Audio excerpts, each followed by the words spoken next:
Y una carta rara, ¿no? ¿Nos parece raro Santiago en el Nuevo Testamento? ¿No es raro Santiago? Comparada con otras cartas, digo, ¿no?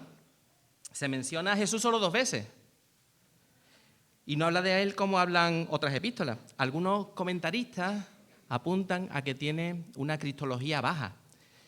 Y ese es uno de los motivos por los que Lutero la llamó una epístola de paja, con poco peso. Y yo creo que esa sensación de extrañeza se acentúa por la forma en que nosotros leemos el Nuevo Testamento.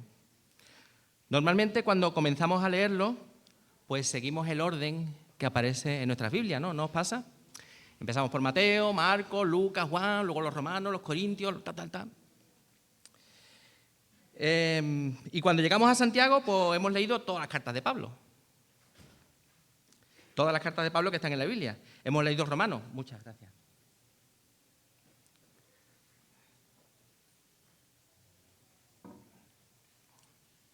Hemos leído Romanos, donde Pablo defiende la justificación por la sola fe, como hemos leído en esta mañana. Hemos leído los Filipenses, donde tú te tropiezas con Cristo a cada paso. Por mucho tiempo yo estuve de acuerdo con Martín. A mí me parecía una epístola flojita, ¿no? Comparada con otras cartas y con el tono general del Nuevo Testamento, Santiago parece no presentar a Cristo ni su obra redentora con la suficiente claridad, como lo hacen otras cartas en el Nuevo Testamento. Parece no desarrollar la doctrina de la gracia como lo hace el resto de los documentos del Nuevo Testamento. Casi parece un escrito del Antiguo Testamento, ¿verdad? Habla de Cristo de una forma así como muy velada, como estamos acostumbrados a leer en el Antiguo Testamento. En esta carta encontramos ecos del Pentateuco, de los 5 libros de Moisés, de los Proverbios, de los libros históricos, de los profetas, de los Salmos, que le dan a esta carta un sabor único y distinto al resto de las cartas del Nuevo Testamento. Por mucho tiempo yo estuve de acuerdo con Martín, hasta que una de las veces que me propuse leer la Biblia, empezar a leerla, el Nuevo Testamento, pues pensé que sería buena idea leerlo en forma cronológica. O sea, los libros del Nuevo Testamento no están ordenados de forma cronológica. Busqué una lista donde cuáles eran los primeros escritos del Nuevo Testamento y el primero que aparecía era Santiago. La idea era apreciar cómo se desarrolla la doctrina a lo largo del Nuevo Testamento, ¿no? Cómo se desarrolla teológicamente y doctrinalmente la vida de la Iglesia. Y esperaba encontrar una progresión en el desarrollo, ¿no? Encontrarme temas sencillos al principio y que la cosa se fuese complicando conforme fuese leyendo los escritos del Nuevo Testamento. Bueno, pues el primer libro era Santiago, como os digo. Y la verdad que cuando has leído el Antiguo Testamento y empiezas con Santiago, pues ya no parece tan raro Santiago. Ya no parece tan raro. Pero aquí no encontré lo que buscaba. Yo encontraba algo sencillito, algo fácil de leer, algo simple. Y no presenta, definitivamente no presenta un desarrollo teológico sencillo. Casi desde el principio, Santiago aborda uno de los temas más complicados del Nuevo Testamento, como es la relación entre la fe y las obras. Y en este tema muchos enfrentan a Santiago y a Pablo, ¿no? Parece que Santiago quiere matizar lo que ha escrito el apóstol Pablo, pero en todo caso sería al revés, ¿verdad? Porque Santiago escribió primero, sería Pablo el que estaría matizando a Santiago. Y algunos ponen a pelear a estos dos como si fuesen dos Pokémon, ¿no? Pero ellos tienen una historia común. Santiago y Pablo tienen una historia común. Hubo 2 encuentros entre Santiago y Pablo en Jerusalén. Hechos, capítulo 21, de los versículos 17 y 18, nos relata que Pablo visitó a Santiago y a los ancianos, y en Gálatas 2:9 Pablo menciona que se dieron la mano en señal de compañerismo, en un encuentro anterior. La Biblia confirma que se conocieron personalmente. Y aunque no recoge ese encuentro, ese primer encuentro, no recoge qué se dijeron, cuando se conocieron, yo puedo imaginar que sería algo así. Shalom, Jacobo, por fin te veo cara a cara. He deseado este momento más de lo que imaginas. Shalom, Saulo, Sí, yo también quería verte. Tu nombre resuena por todas partes. Dicen que el camino de Damasco te partió en dos. Fue más que un camino, fue un derrumbe. Yo iba respirando amenazas, convencido de que defendía a Dios, persiguiendo a los suyos, arrastrando a los del camino, y de pronto luz, una luz que no era de este mundo. Y caí al suelo ciego, totalmente vulnerable, y oí su voz. Saulo, Saulo, ¿por qué me persigue? Vivo, Jacobo, vivo. Yo persiguiendo su nombre y él llamándome por el mío. Tardé años en entenderlo. Pasé de enemigo a siervo, de perseguidor a testigo. ¿No es una locura, Jacobo? Te entiendo más de lo que crees, Saulo. Yo crecí con él. Yo compartí mesa, techo, juegos. Y sin embargo no le entendía. En casa pensábamos que había perdido el juicio, que se había dejado arrastrar por sueños imposibles. Todos menos mi madre. Bueno, ya sabes cómo son las madres. Y luego vino la cruz y el silencio. Lo vi morir, Saulo. Vi la sangre. Vi cómo lo bajaban. Vi la piedra cerrando el sepulcro. Su muerte nos destrozó. Lloré días enteros. No compartía sus palabras, pero él era mi hermano mayor. Y entonces se me presenta Jacobo, esa voz, la misma voz de la infancia, pero con una fuerza que atravesaba la muerte. Jesús, no puede ser. Yo te he visto en la cruz.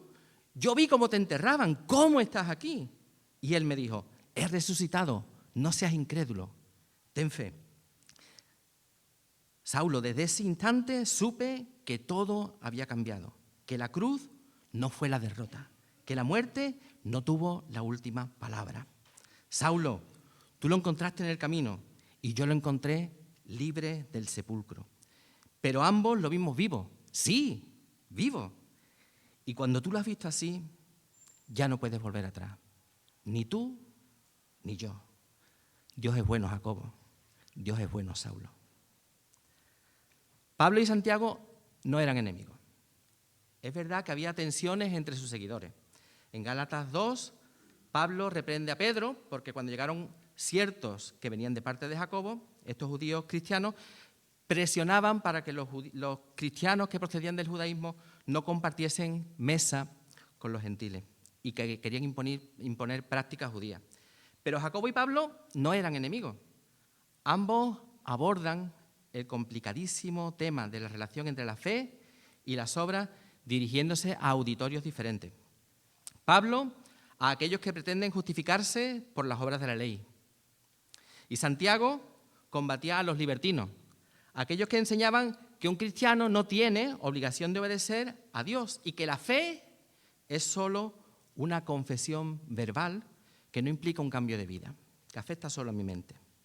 En la carta de Santiago se aprecia cómo la Iglesia aborda desde el principio un tema realmente complicado, la relación entre la fe y las obras, que Gordy empezó la semana pasada y con la ayuda del Señor será el objeto de nuestra meditación también en esta mañana. Y de hecho, el tema de la fe es un tema muy, muy importante en Santiago. Podríamos decir que toda la carta gira en torno a este tema.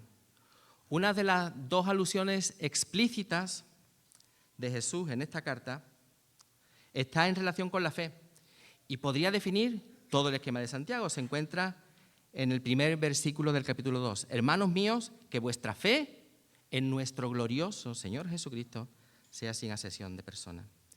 El esquema de Santiago podría quedar así. El primer punto sería la fe en medio de las pruebas, capítulo 1, versículo 2 al 12. Aquí Santiago enseña que la fe auténtica se perfecciona a través de las pruebas, que produce paciencia y madurez espiritual, que necesita sabiduría divina y que hay que pedirla con confianza, que confía en Dios sin dudar y que la prueba no destruye la fe, sino que la refina. En el segundo punto, la fe enfrenta la tentación. capítulo 1, desde los versículos 13 al 18. La fe madura asume responsabilidad personal. El punto 3 sería, la fe se demuestra en obediencia concreta y en ética social, capítulo 1, versículos 19 al 27. Y este es uno de los ejes centrales. No basta con ser oidores de la palabra, no basta con escuchar, hay que practicar. El que solo oye se engaña a sí mismo.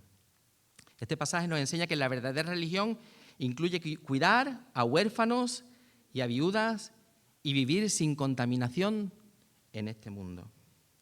El punto 4 sería la fe rompe barreras sociales. Capítulo 2, versículos 1 al 13. Aquí Santiago denuncia el favoritismo hacia los ricos. La fe en Cristo es incompatible con la discriminación. La ley real es amar al prójimo como a uno mismo. La misericordia triunfa sobre el juicio. La fe auténtica rompe barreras sociales. El punto 5 sería lo que estamos tratando, la relación entre la fe y las obras. Capítulo 2, versículos 14 al 26. Una fe sin obras está muerta.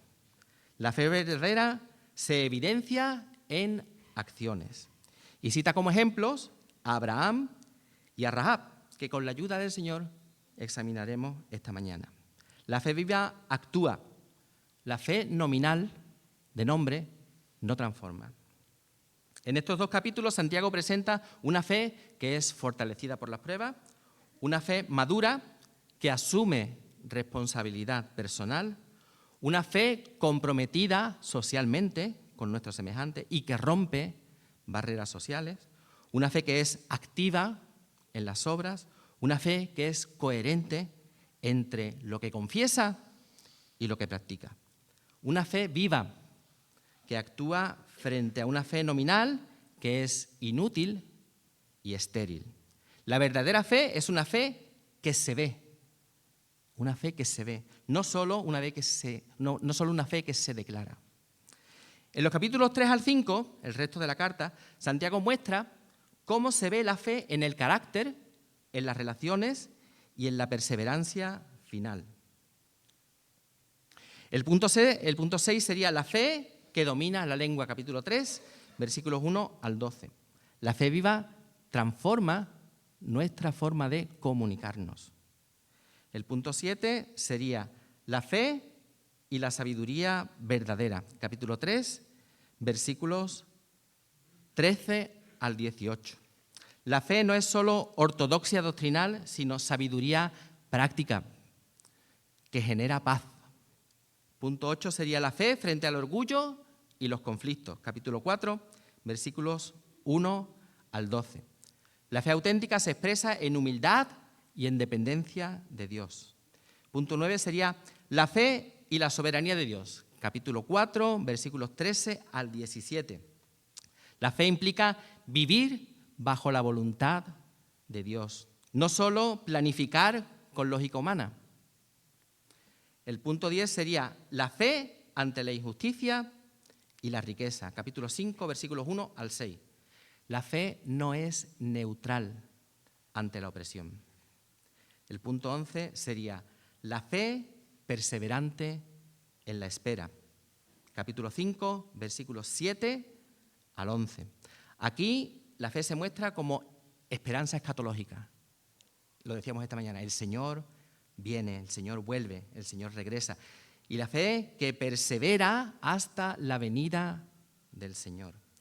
El punto 12 sería la fe que ora. La fe activa depende de Dios en oración constante. Y el punto 13 sería la fe que restaura al que se desvía. Capítulo 5, versículos 19 al 20. La fe no es individualista, es cuidarse unos a otros. Esta fe de la que nos habla Jacobo es en definitiva una fe encarnada en la vida diaria. No es solo una entelequia intelectual, es algo que está presente constantemente en nuestra vida. Pasemos ahora a examinar el texto, que será objeto de nuestro estudio en esta mañana, Santiago ha estado exponiendo la fe verdadera, que debe ser visible a través de las acciones, ya que una fe que no produce fruto, que no produce obras, está muerta y es inútil. Acompañadme al capítulo 2 de la carta de Santiago, comenzando desde el versículo 21. Santiago 2, 21.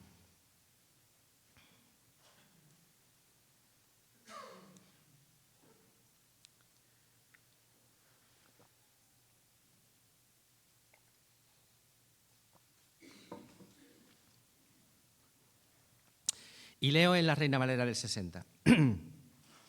¿No fue justificado por las obras Abraham, nuestro padre, cuando ofreció a su hijo Isaac sobre el altar? ¿No ves que la fe actuó juntamente con sus obras y que la fe se perfeccionó por las obras? Y se cumplió la escritura que dice, Abraham creyó a Dios y le fue contado por justicia y fue llamado amigo de Dios. Vosotros veis, pues, que el hombre es justificado por las obras y no solamente por la fe. Asimismo, también Rahab, la ramera, no fue justificada por obras cuando recibió a los mensajeros y los envió por otro camino. Porque como el cuerpo sin espíritu está muerto, así también la fe sin obras está muerta. Oramos. Padre, gracias, Señor, porque tú nos amas y nos lo muestras constantemente. Gracias por tu palabra revelada. Gracias por tus siervos, Señor, a los que tú inspiraste para que nos hablasen en tu nombre, para que te entendiésemos y te conociésemos a ti, Señor, y para que tu palabra produzca en nosotros el efecto y el propósito con el que tú la envías, Dios mío. Padre, ayúdame, Señor, a exponer con claridad y con sencillez este tema que es tan complicado, Señor, y tan difícil, Padre. Señor, que este sea un momento de claridad, Señor. Abre nuestros ojos, Señor, abre nuestro entendimiento. Que tu Espíritu tome este tiempo, Señor, y que hable a nuestros corazones para hacernos entender las verdades que tú has puesto aquí en Santiago, Señor, y que tú quieres que nosotros miremos en esta mañana, Padre. Señor, que tu palabra produzca en nosotros ese fruto, Señor. Que vuelva a ti en alabanza, gloria y honra. Que nos ayude a conocerte más, Señor, a ti, a conocernos más a nosotros, Señor, y a darte la gloria y la honra que solo tú te mereces, Padre, por los siglos de los siglos. Amén. Dice el versículo 21, ¿no fue justificado por las obras Abraham, nuestro padre, cuando ofreció a su hijo Isaac sobre el altar? Y claro, uno viene de leer Romanos. Y aunque Santiago hace una pregunta retórica, ¿no? Porque la respuesta es, claro, él está diciendo, te dan ganas de decir, no, Abraham no fue justificado por las obras. Que el apóstol Pablo ha dicho que fue justificado solo por la fe sola, en el capítulo 3, en el capítulo 4. Está clarísimo, no fue justificado por las obras. En el capítulo 3 de Romanos, Pablo está defendiendo la justificación por la fe sola. Y su conclusión, en el versículo 28, ahí voy a dejar de compartir para que se puedan poner los versículos. Ahí va. En el versículo 28 del capítulo 3 de Romanos, Pablo dice, concluimos, o sea, ha hecho un desarrollo, una explicación desarrollando el tema, ¿no? Y dice, concluimos la conclusión, pues que el hombre es justificado, fíjate lo que dice, por la fe sin las obras de la ley. El hombre es justificado por la fe sin las obras de la ley. Claro, uno lee esto, como leemos nosotros en el Nuevo Testamento, y llegas a Santiago y dices, no, ¿qué está hablando? No, eso no es así. Dice, concluimos pues que el hombre es justificado por la fe sin las obras de la ley. Versículo 29 dice, ¿es Dios solamente Dios de los judíos? ¿No es también Dios de los gentiles? Ciertamente también de los gentiles. Porque Dios es uno y Él justificará por la fe a los de la circuncisión y por medio de la fe a los de la incircuncisión. Lo hemos leído esta mañana. Luego, por la fe, ¿invalidamos la ley? En ninguna manera. Por la fe confirmamos la ley. Y para reforzar su argumento, Pablo, en el capítulo 4, usa justamente el ejemplo de Abraham. Pero Santiago fue el primero, ¿vale? Santiago lo usó primero, Pablo lo usó después. Yo no sé si Pablo habría leído lo que Santiago estaba lo que Santiago había escrito, pero si lo ha escrito y se mete en esto, se está metiendo en un berenjenal. Y Pablo se mete, ¿no? En el capítulo 4, entonces, Pablo usa el ejemplo de Abraham, ¿no? En la nueva traducción viviente dice, humanamente hablando, esto es capítulo 4 de Romanos, humanamente hablando, Abraham fue el fundador de nuestra nación judía. ¿Qué descubrió él acerca de llegar a ser justo ante Dios? Que si sus buenas acciones le hubieran servido para que Dios lo aceptara, habría tenido de qué jactarse.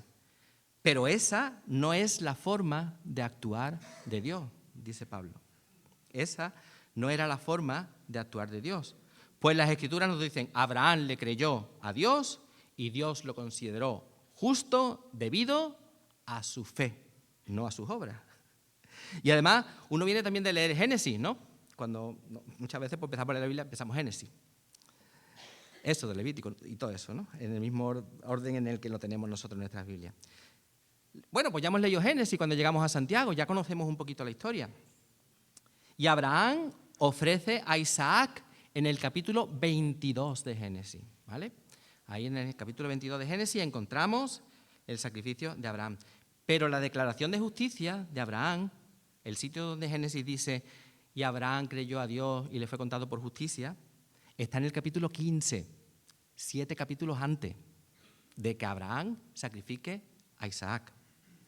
En Génesis 15:6 dice, y creyó a Jehová y le fue contado por justicia. Y luego en el capítulo 22 pasa lo que dice Santiago, ¿no?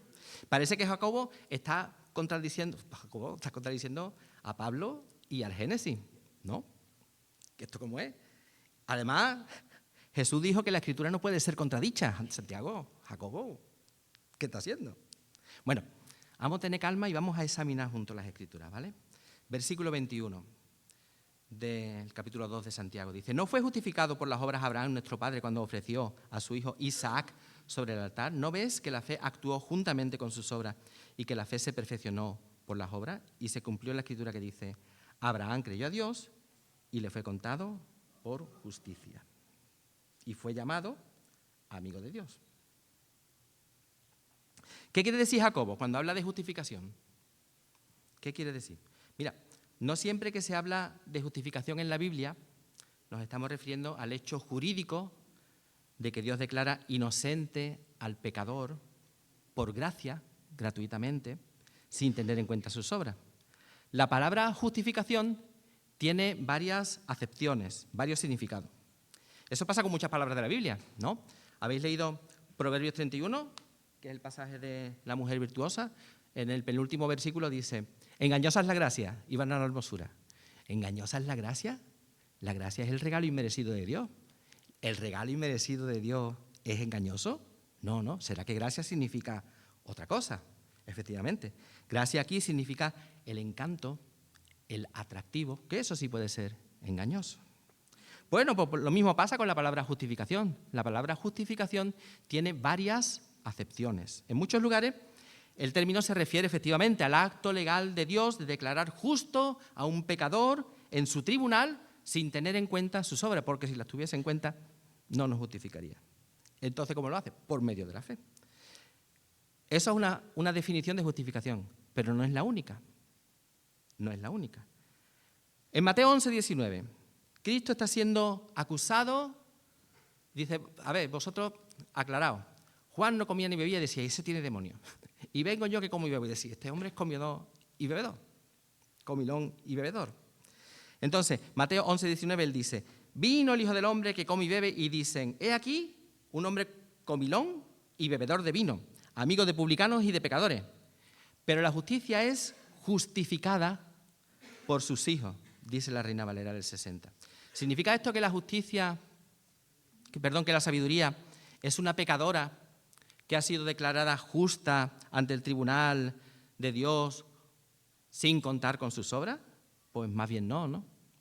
Significa que los hechos, los resultados, demuestran si una decisión ha sido sabia o no. Aquí justificación significa demostración. Y así lo traduce la Nueva Traducción Viviente. La Nueva Traducción Viviente dice, pero la sabiduría demuestra estar en lo cierto por medio de sus resultados. La sabiduría demuestra estar en lo cierto por medio de sus resultados. Y la Nueva Versión Internacional dice, pero la sabiduría queda demostrada por sus hechos. Bueno, pasa lo mismo en Lucas 7:29, ¿no? Dice, y todo el pueblo y los publicanos, cuando le oyeron, justificaron a Dios, bautizándose con el bautismo de Juan. ¿Justificaron a Dios? El pueblo, los publicanos, los recaudadores de impuestos, declararon justo a Dios en su tribunal sin tener en cuenta sus obras. Pues más bien no, ¿no? Significa que el pueblo y los publicanos reconocieron que el camino de Dios, las propuestas de Dios, eran correctos. Y así lo traduce también la Nueva Traducción Viviente. Dice, cuando oyeron esto, todos, hasta los cobradores de impuestos, coincidieron en que el camino de Dios era el correcto, porque fueron bautizados por Juan. Un último ejemplo, ¿vale? Para terminar de convenceros. Lucas 10:29 dice,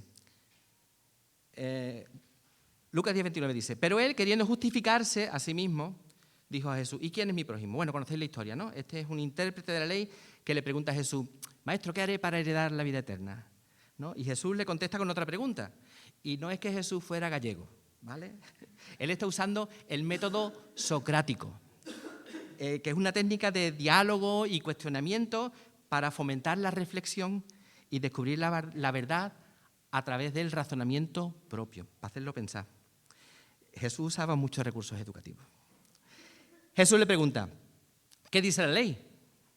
Y él contesta, amarás al Señor tu Dios con todo tu corazón, con toda tu alma, con toda tu mente, con toda tu fuerza, y a tu prójimo como a ti mismo. Y Jesús le dice, pues ahí lo tienes, hazlo y vivirás. Pero el intérprete, queriendo justificarse a sí mismo, dijo a Jesús, ¿y quién es mi prójimo? ¿No? ¿Quería el intérprete declararse a sí mismo justo ante el tribunal de Dios sin contar con sus obras? ¿O quería más bien defenderse a sí mismo? Vemos entonces que justificación no siempre significa, en el Nuevo Testamento, ser declarados justos ante el tribunal de Dios sin el concurso de nuestras obras, sino que a veces significa demostrar o defender.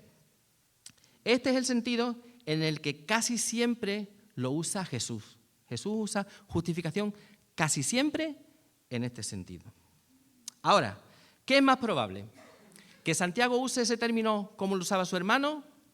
¿O que Jacob usase ese término como lo usa Pablo? Lo más normal es que Jacobo lo use de la misma forma que lo usaba su hermano Jesús. Demostrar o defender. Ese es el sentido con el que lo usa Santiago. Dice, ¿no fue justificado por las obras Abraham, nuestro padre, cuando ofreció a su hijo Isaac sobre el altar? ¿No ves que la fe actuó juntamente con sus obras y que la fe se perfeccionó en las obras? Y se cumplió la Escritura que dice, Abraham creyó a Dios y le fue contado por justicia y fue llamado amigo de Dios. El sentido de este texto es que las obras de Abraham demostraron que él poseía una fe viva, una fe útil, el tipo de fe del que se está hablando desde el principio en esta carta, y especialmente desde el versículo 14.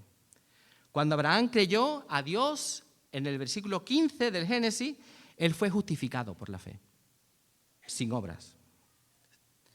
Él fue declarado justo, sin pecado, sin que él hubiese hecho nada para merecerlo, sin obedecer las obras de la ley, porque, entre otras cosas, la ley todavía no había sido dada.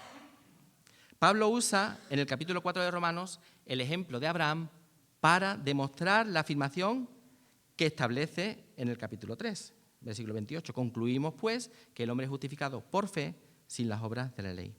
Es lo que Pablo dice a los romanos y es lo que Santiago también cree. Santiago cree esto también. En el capítulo 1, versículo 21, él dice que la fe en la palabra puede salvar nuestras almas. La fe en la palabra de Dios puede salvar nuestras almas. Santiago usa el ejemplo de Abraham para hablar de una fe viva en Cristo. No de una fe profesante, no una fe que se dice, sino una fe que se hace, una fe practicante, una fe que se perfecciona, que llega a su madurez en las obras. La justificación de Abraham, en el sentido de Pablo, está registrada en Génesis 15, 6. La justificación de Abraham, en el sentido de Santiago, tuvo lugar unos 30 años después, poco más o menos, en aquel acto culminante de obediencia en el que el patriarca Abraham ofreció a su hijo Isaac, el hijo de la promesa. Con ese acto demostró Abraham la realidad y la autenticidad de su fe. Santiago 2:22 dice: ¿no ves que la fe actuó juntamente con sus obras y que la fe se perfeccionó en las obras? La Biblia de nuestro pueblo dice: la fe se demostró con hechos y por esos hechos la fe llegó a su perfección.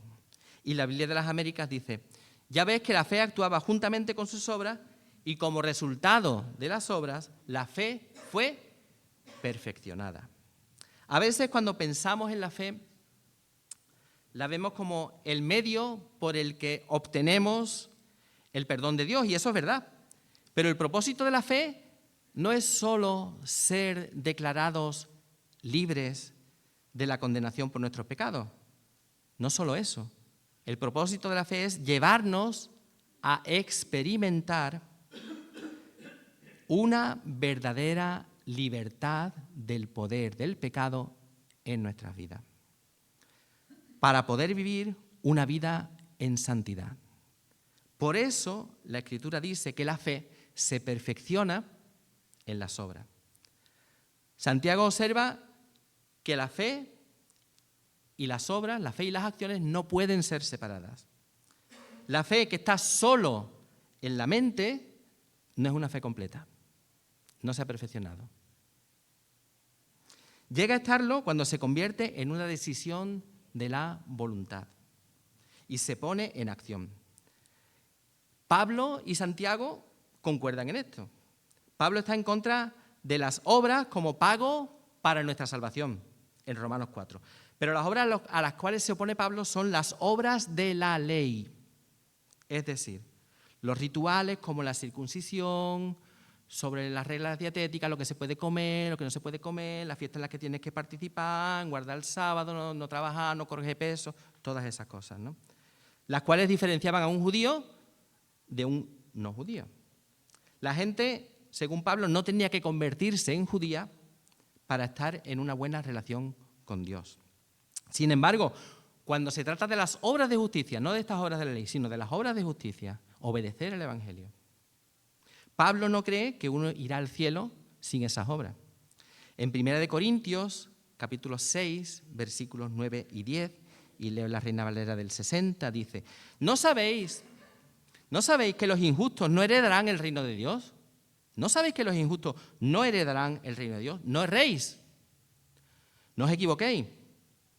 Ni los fornicarios, ni los idólatras, ni los adúlteros, ni los afeminados, ni los que se echan con varones, ni los ladrones, ni los avaros, ni los borrachos, ni los maldicientes, ni los estafadores heredarán el reino de Dios. Para Pablo, la fe no es solo una mera creencia en las doctrinas, en doctrinas ortodoxas, en doctrinas bien establecidas en la Biblia, como lo era para el imaginario opositor de Santiago, ¿no? Que él decía: ¿tú crees que Dios es uno? Tu teología es muy buena. Bueno, pero eso no es suficiente. Y eso no es fe, no es solo eso, sino el compromiso con Cristo. Y el compromiso siempre hace una cosa: el compromiso obedece. Eso es exactamente lo que está diciendo aquí Santiago, que la fe llega a ser verdadera o llega a estar completa cuando se une a la obediencia a Cristo. La fe dinámica está basada en la palabra de Dios y tiene que ver con todos los aspectos de la persona. La fe muerta solo toca el pensamiento. La fe de este que decía: yo creo en Dios, ¿no? La fe muerta solo toca el pensamiento. La fe de los demonios, fíjate, La fe de los demonios abarca el pensamiento y las emociones, porque ellos creen y tiemblan. Pero la fe viva alcanza la voluntad. La fe viva alcanza también la voluntad. La totalidad de la persona está comprometida con la fe que salva. La mente entiende la verdad, el corazón desea la verdad y la voluntad actúa basándose en la verdad que conoce. Los hombres y las mujeres de fe que se mencionan en la Galería de los Héroes de la Fe, en Hebreos capítulo 11, fueron personas de acción. Dios habló y ellos obedecieron. Alguien ha dicho que el tener fe no implica tanto creer a pesar de las evidencias, sino obedecer a pesar de las consecuencias. Abraham fue justificado por la fe ante Dios y su justicia fue declarada. Abraham fue justificado por obras ante los hombres y su justicia fue manifestada, se hizo evidente. Abraham es un ejemplo de fe viva. Dice el versículo 23, y se cumplió la escritura que dice, Abraham creyó a Dios y le fue contado por justicia y fue llamado amigo de Dios.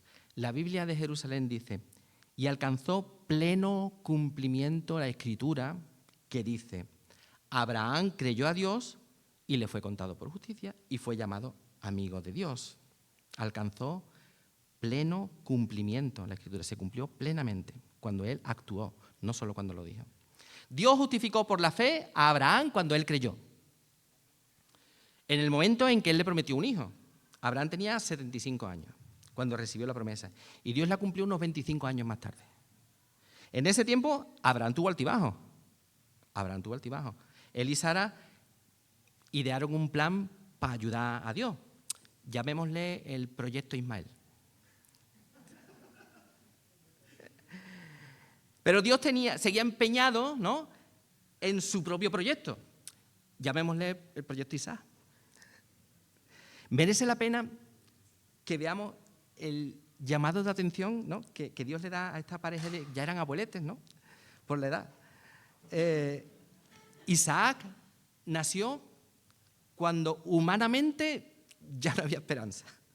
Abraham tenía casi 100 años y Sara tenía 90 y había sido estéril toda su vida y ahora tenía 90 años. Mira, Génesis 17:15 dice, dijo también Dios a Abraham, a Sarai tu mujer no la llamarás Sarai, mas Sara será su nombre, y la bendeciré, y también te daré de ella hijo. Sí, la bendeciré y vendrá a ser madre de naciones, reyes de pueblos vendrán de ella. Mira, versículo 17. ¿Has leído esto? Mira. Entonces Abraham se postró sobre su rostro y se rió. Dice, tequilla, que tengo 100 años, Señor, que tengo 100 años, ahora tiene 90 y que esto no funciona. Y se rió. ¿Tú sabías que Abraham se rió? Porque todo el mundo habla de la risa de Sara. Pero aquí Abraham se rió. Se rió y dijo en su corazón, a hombre de 100 años ha de nacer hijo. Venga, hombre. Y Sara, ya de 90 años, ha de concebir. Y dijo Abraham a Dios, ojalá, que mucha gente dice, no diga ojalá, porque ojalá tiene que ver con los moros y tal, ojalá, no sé qué. Bueno, si no quieres no lo use, pero si quieres usar un argumento de autoridad, la Reina Valera del 60, bueno, y la Reina Valera dice ojalá. O sea que tú puedes decir, mira, la Biblia lo pone, lo puedes usar si quieren, ¿no? Si no. Bueno, ojalá Ismael viva delante de ti. Respondió Dios, ciertamente Sara tu mujer te dará un hijo y llamará su nombre Isaac. Esto es el capítulo 17. Sara se ríe también en el capítulo 18. Pero fíjate cómo es la cosa, cuando ellos creen, Dios se olvida de esos momentos de duda y los considera personas de fe como si hubiesen creído siempre sin ningún fallo, ¿sabes? Como si nunca hubiesen dudado. En Hebreos 11:11, cuando se habla de Sara, dice, por la fe, también la misma Sara, siendo estéril, por la fe, la misma Sara, siendo estéril, recibió fuerza para concebir por la fe de Sara. Y dio a luz aún fuera del tiempo de la edad. ¿Por qué? Porque creyó. Bueno, pero Sara se rió y dudó. Eso no importa, eso pasó. Eso ya pasó, eso ya Dios no se acuerda de eso. Creyó que era fiel quien le había prometido. Ya no se habla de la risa de Sara, ni de la risa de Abraham. Y Abraham es modelo para nosotros. Él es llamado el padre de los de la fe. Porque lo mismo que le pasó a Abraham cuando creyó, nos pasa también a nosotros cuando creemos. Cuando renunciamos a nuestros pecados, cuando renunciamos a nuestra voluntad y decidimos de todo corazón poner nuestra confianza solamente en Dios. Las cosas viejas pasaron, todas son hechas nuevas. Dios se olvida para siempre de nuestra incredulidad y la entierra en lo más profundo del mar para no acordarse nunca más de ella. Isaac era el hijo esperado, él era el deseado, él era el escogido para traer salvación a toda la humanidad. A través de él serían benditas todas las familias de la tierra. En mi opinión, esta es la promesa más grande que Dios le hizo a Abraham. Le prometió muchas cosas, pero para mí esta es la más grande. En este sentido, Isaac está anunciando a Cristo. Él es el deseado. Él es el señalado por Dios para nuestra salvación. Y en él son benditas todas las familias de la tierra. Su muerte en la cruz, muriendo en nuestro lugar, recibiendo el castigo que nosotros merecemos, nos declara inocentes cuando acudimos a Él en arrepentimiento y fe. Por eso hoy todavía es día de salvación. Hoy es día de salvación. Reconcíliate con Dios. Confiesa tus pecados y recibe su perdón. Abraham veía a Isaac crecer y se gozaría, ¿no?, del cumplimiento de la promesa de Dios. Abraham veía crecer a Isaac, lo cuidaba, le transmitía sus experiencias con Dios, lo amaba mucho. Cuando Isaac era un muchacho, llegamos al capítulo 22 de Génesis. Y Dios le dice a Abraham, capítulo 22, versículo 2 de Génesis. Y dijo, toma ahora tu hijo. Acuérdate de ello, Señor, que tengo dos. Toma ahora tu hijo, tu único, el único, Isaac, a quien amas, y vete a la tierra de Moriah y ofrécemelo allí en holocausto sobre uno de los montes que yo ya te diré. Søren Kierkegaard, que era un filósofo del siglo XIX y también un pastor evangélico, tiene un libro muy bonito que se llama Temor y Temblor. Y en ese libro habla de esto. Según Kierkegaard, el mandato que Dios le da a Abraham es humanamente incomprensible. Humanamente es incomprensible. Tú cumples tu promesa a través de esta persona y ahora me dices que yo te la sacrifique. Es incomprensible. Y éticamente inaceptable, porque le está pidiendo matar a una persona. Pero Abraham obedece porque conoce y confía en Dios. Mira, los héroes de la literatura, bueno, y los héroes que nosotros admitimos como héroes, que nos pasa, por ejemplo, en nuestra historia, ¿no? Están dispuestos a hacer un sacrificio por el bien común.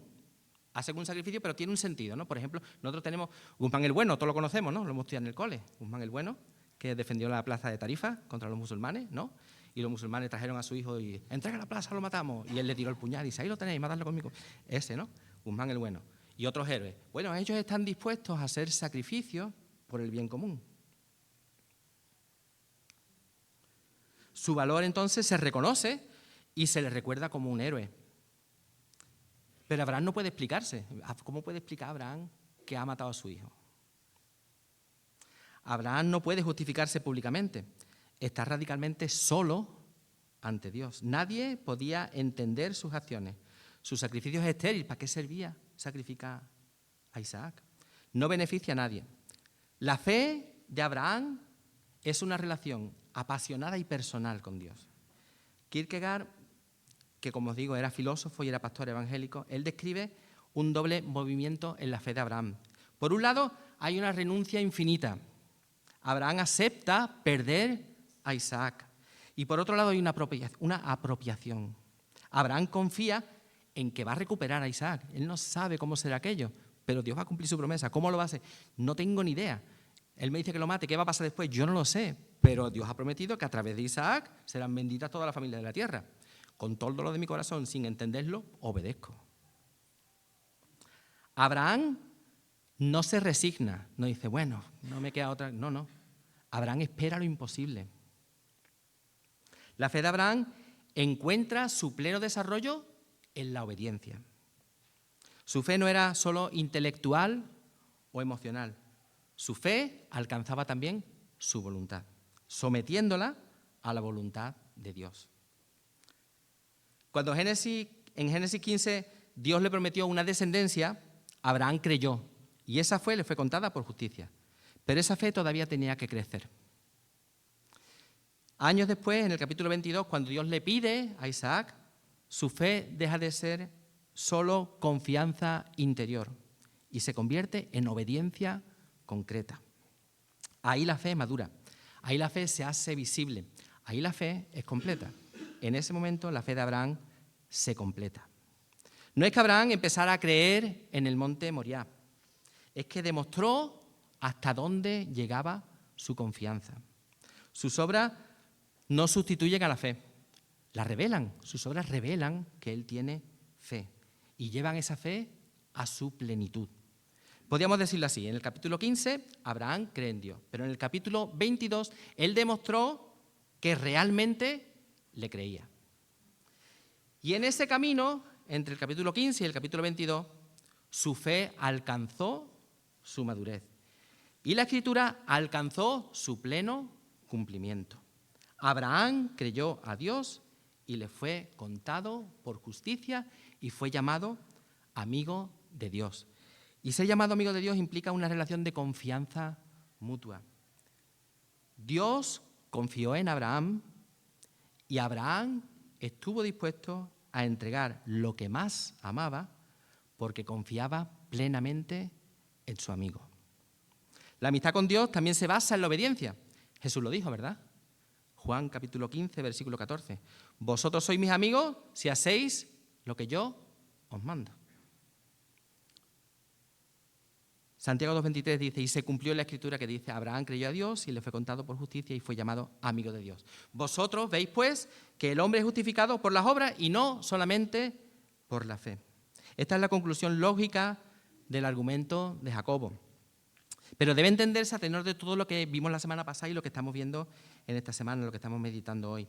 Y no tomar el texto de forma aislada y sacarlo de su contexto, del contexto en el que está, del contexto bíblico, e intentar explicar cosas raras que no están en la mente de Jacobo ni en la mente de Dios, ¿no?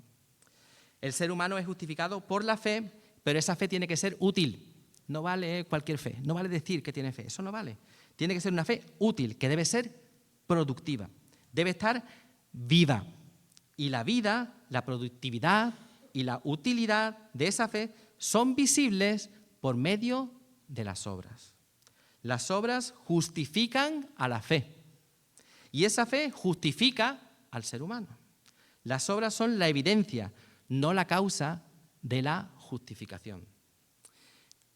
Pero Jacobo no se queda contento, no está satisfecho con el ejemplo de Abraham, ¿no? Y coloca al lado del padre de los de la fe, al lado del amigo de Dios, a una ramera. ¿Y eso qué es, maestro? ¿Una muchacha que hace rama? No van por ahí los tiros, no. Dice, versículo 25 del capítulo 2 de Santiago. Asimismo también Rahab la ramera no fue justificada por las obras cuando recibió a los mensajeros y los envió por otro camino. No puede haber un contraste más grande entre estos dos. Mira, Abraham es un hombre y Rahab es una mujer. Y en aquella cultura la mujer no tenía valor testimonial. Abraham es el padre de la nación hebrea, del pueblo escogido por Dios. Y Rahab es una gentil, una extranjera. Abraham es un gigante espiritual. Rahab es una ramera. Los dos son extremos para hablar de la universalidad de este principio. Lo que sirve para Abraham, sirve para Rahab, sirve para ti y sirve para mí. Bueno, creo que todos conocemos la historia de Rahab, ¿no? Que se encuentra en el capítulo 2 del libro de Josué, ¿no? Josué manda 2 espías a Jericó y acaba en casa de Rahab. Y la muchacha pues los esconde, ¿no? Y cuando llegan los guardias del rey, los engaña. Sí, los engaña, les miente. ¿Pero qué quiere si es una ramera? Pero Rahab no se salva por la mentira. Rahab se salva por la fe. Bueno, ella engaña a los guardias, los despista y envía a los espías a un lugar seguro. Mira, y lo que Rahab le dice a estos hombres revela su fe, ¿vale? Dice, antes que ellos se durmiesen, Josué 2:8, antes que ellos se durmiesen, ella subió al terrado y les dijo, yo sé que Jehová os ha entregado esta tierra, porque el temor de vosotros ha caído sobre nosotros, y todos los moradores del país ya han desmayado por causa de vosotros. Porque hemos oído que Jehová hizo secar las aguas del Mar Rojo delante de vosotros cuando salisteis de Egipto, y lo que habéis hecho a los 2 reyes de los amorreos que estaban al otro lado del Jordán, a Sehón y a Og, a los cuales habéis destruido. Oyendo esto, ha desmayado nuestro corazón, ni ha quedado más aliento en hombre alguno por causa de vosotros, porque Jehová vuestro Dios es Dios arriba en los cielos y abajo en la tierra. Os ruego pues ahora que me juréis por Jehová, que como yo he hecho misericordia con vosotros, esas son sus obras. Así la haréis vosotros con la casa de mi padre, de lo cual me daréis una señal segura, y que salvaréis la vida de mi padre, de mi madre, de mis hermanos y hermanas y todo lo que es suyo, y que libraréis nuestras vidas de la muerte. Hay una diferencia radical entre la fe de Rahab y la fe de sus vecinos. Podríamos decir que sus vecinos tienen la fe de los demonios. Ellos creen y tiemblan. Creen que Dios los sacó de Egipto, que les abrió el mar, que les ayudó a derrotar a los reyes amorreos y tiemblan. Su fe es inútil, su fe es estéril, se van a condenar. La fe de Rahab es una fe viva. Ella ha oído y ha creído. Ella sabe que Dios les ha dado esa tierra a su pueblo. Sabe que Jericó va a ser destruida. Sabe que Dios es Dios arriba en los cielos y abajo en la tierra. Pero su fe no se queda solo en el conocimiento.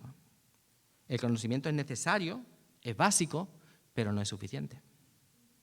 Si Rahab solo hubiera creído y no hubiera actuado, cuando hubieran llegado los guardias del rey, los hombres que han estado contigo, yo habría dicho, mira, yo creo en el Dios de Israel, que los sacó de Egipto, que abrió el Mar Rojo, que derrotaron a esta gente, pero mira, los tienes arriba, corre, búscalos y te los llevas. Eso no le vale para nada, eso no es una fe viva, ¿no? Es una fe muerta, los hechos no corresponderían con lo que ella está profesando, con lo que ella está confesando.